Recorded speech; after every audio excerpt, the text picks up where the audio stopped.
సహచర మంత్రివర్గ సభ్యులు, కాకినాడ జిల్లా ఇన్ఛార్జి మంత్రి అయినటువంటి నారాయణ గారు, ఇంకొక పక్కన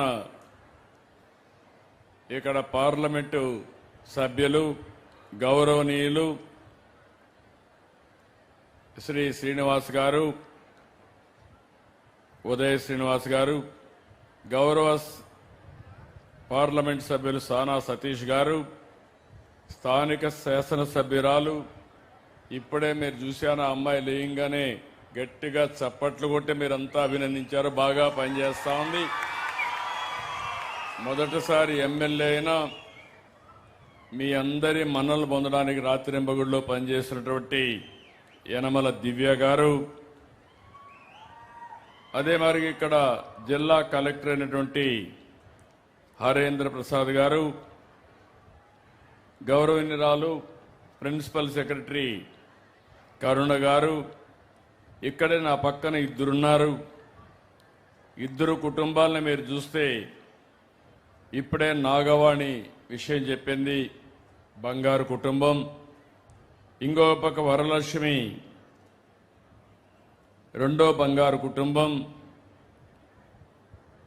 ఇంకొక పక్కన ఇక్కడ చూసినప్పుడు ఇద్దరు మార్గదర్శులు ముందుకొచ్చారు, తాతయ్య గారు, చంద్రశేఖర్ గారు.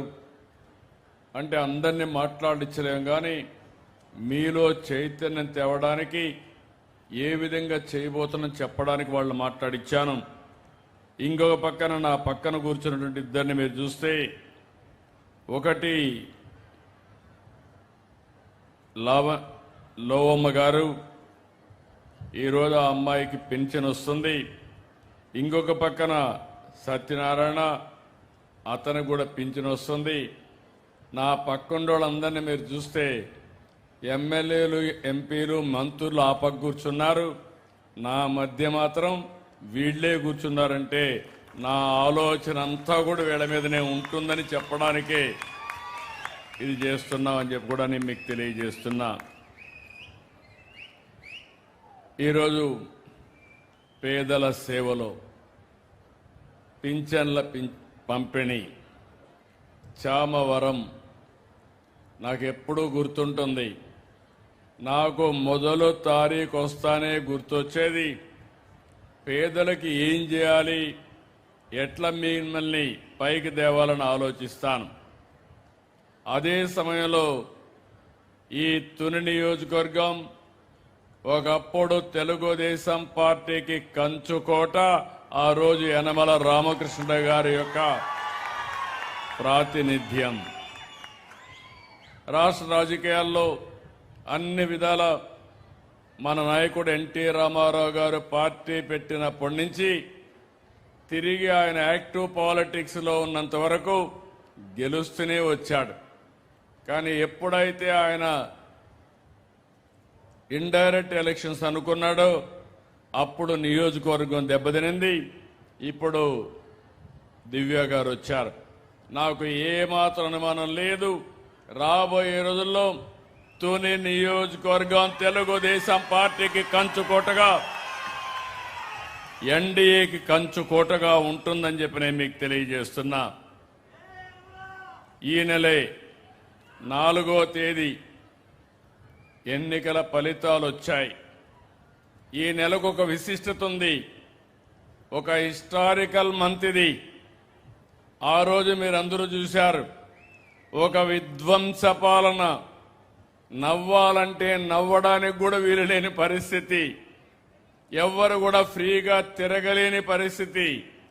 ఇప్పుడు మీరు ఇక్కడికి వచ్చారు, చాలా ఫ్రీగా ఉన్నారు. ఆ రోజు మనుషుల్ని మొబిలైజ్ చేసి చుట్టుపక్కల ఫెన్సింగ్ వేసి ఎవరు పోకుండా పట్టుకొచ్చి అవసరం కందకాలు కూడా తవ్వి బలవంతపు మీటింగ్ పెట్టే పరిస్థితికి వచ్చారు. మీ మనసుల్లో మేము ఉండాలి, కానీ బలవంతం చేస్తే ఎవ్వరూ సహించరని మరొక్కసారి మీ అందరికీ తెలియజేస్తున్నా. అందుకే ఆ రోజు నేను మా మిత్రుడు పవన్ కళ్యాణ్ గారు ఆలోచించాం, ఆ రోజు పవన్ కళ్యాణ్ గారు ఒకే మాట చెప్పారు, ప్రభుత్వ వ్యతిరేక ఓటు చీలడానికి వీలు లేదు, ఈ రాష్ట్రాన్ని పునర్నిర్మాణం చేయాలి, ఆ బాధ్యత నేను కూడా సహకరిస్తా, ఇద్దరం కలిసి పనిచేయాలని మొట్టమొదటిసారిగా పొత్తు అనౌన్స్ చేసిన వ్యక్తి పవన్ కళ్యాణ్ గారు అని చెప్పి కూడా నేను మీకు తెలియజేస్తున్నా. ఇంకో పక్కన ప్రధానమంత్రి నరేంద్ర మోడీ గారు ఆ రోజు బీజేపీ ముందుకొచ్చారు. 3 పార్టీలు కలిపి ఇదే నెల 12వ తారీఖు ప్రభుత్వాన్ని ఏర్పాటు చేశాం. 2 ఏళ్ళు అవుతుంది. నేను అడుగుతున్నా మిమ్మల్ని అందరినీ, 2 ఏళ్ల పాలనలో మాకు మంచి జరిగిందంటే గట్టిగా చప్పట్లు కొట్టి మీరు హర్షాన్ని, ఆమోదాన్ని తెలియజేయండి. పేదరికం లేని సమాజం చూడాలనేదే మా కల. పేదల కనీస అవసరాలు తీర్చాలని అనునిత్యం ఆలోచిస్తున్నాం.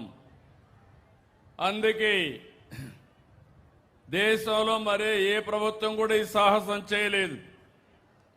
10 లక్షల కోట్ల రూపాయల అప్పులు, బకాయిలు 1 లక్ష కోట్లు. ఇంకో పక్కన మీరు చూస్తే విధ్వంసమైన ఆర్థిక వ్యవస్థ కుప్పగూలిపోయింది. నేను 4వసారి ముఖ్యమంత్రి. ఎంత లోతుకు పోతే అంత అఘాతమే కనపడస్తా ఉంది ఇంకా కూడా. కానీ మాకు మనోధైర్యం ఉంది, తప్పకుండా ప్రతి ఒక్క ప్రతికూలాన్ని అనుకూలంగా మార్చి మీకు అండగా ఉంటామని మరొకసారి హామీ ఇస్తున్నా. అందుకే ఆ రోజు నేను చెప్తే పింఛన్లు పెంచుతాం, పింఛను ఏప్రిల్ నుంచి, నేను ముఖ్యమంత్రి అయింది 12వ తారీఖు ఈ నెల.